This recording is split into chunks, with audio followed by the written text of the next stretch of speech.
This is Michaela Boley, and I'm going to show you how to winter sow native seed in 90 seconds. Select a species that grows well in the location. Pre-moisten your seed starting mix and fill your container.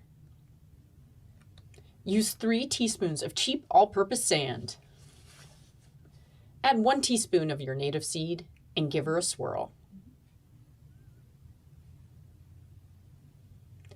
Gently spread the seed and sand mixture over the top of your pot, making sure the seed is distributed evenly.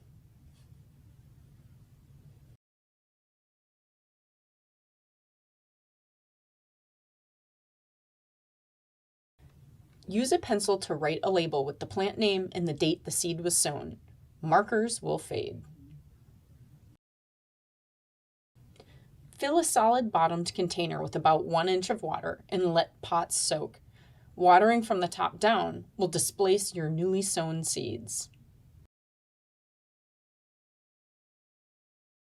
Find a nice sunny spot with some protection.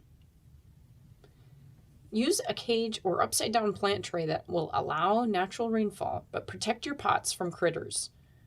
And you can throw a brick or a rock on top to anchor it. See you little seedlings in the spring.